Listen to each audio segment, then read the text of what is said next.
Et puis il y a surtout un événement qui m'a marqué, qui s'appelle le Piterac, ce vent, fameux vent que vous avez vu. Je pense que d'ailleurs le président du jury qui est ici doit connaître ce fameux Piterac, parce qu'il me semble que dans un de ses films, il en parle. Confirme. Ouais. Et donc c'est des vents qui sont des vents ultra violents. Et j'avoue que même dans les tempêtes de l'Everest, je n'avais pas senti un vent aussi puissant, qui dure entre 18, 20, 24 heures, ça dépend de l'endroit où nous sommes. C'est un vent qui amène du froid et qui arrase vraiment tout.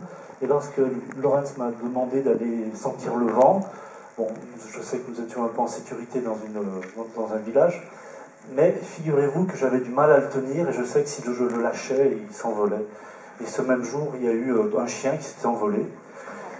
Et puis pour le propos aussi, nous avons rencontré des Anglais qui partaient pour traverser la calotte glaciaire. Et donc ça faisait 5 jours qu'ils attendaient, ils commençaient à en avoir un petit peu marre sûrement. Donc ils sont partis, tout du moins l'hélicoptère les a emmenés sur l'Inland 6. Les personnes de Tassilac ont accepté qu'ils partent aussi, puisque bon, c'est quand même pas mal régi.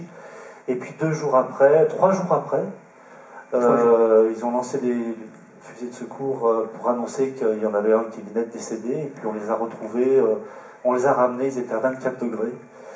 Alors tout ça pour dire que j'ai pris conscience quand même qu'on était dans un pays qui était magnifique effectivement, mais où il y avait un réel engagement, et surtout des conditions climatiques qui étaient un peu particulières.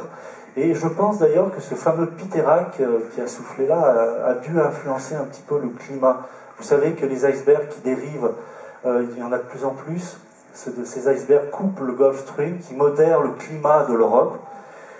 Donc, comme le Gulf Stream ne fonctionne plus de la même manière, cet élément tempéreur ou températeur ou modérateur n'existe plus. Donc, on va vers des conditions climatiques de plus en plus extrêmes, un peu plus continentales presque. Plus froid l'hiver, plus chaud l'été.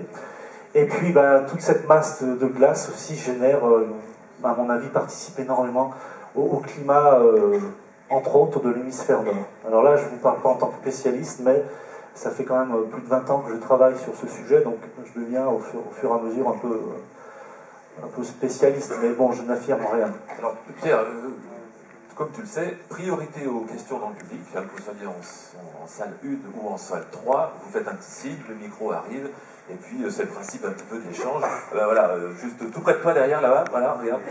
Il y a une question, il y en aura plein, j'en suis sûr. Bonjour, merci pour ce film superbe, on a été transportés.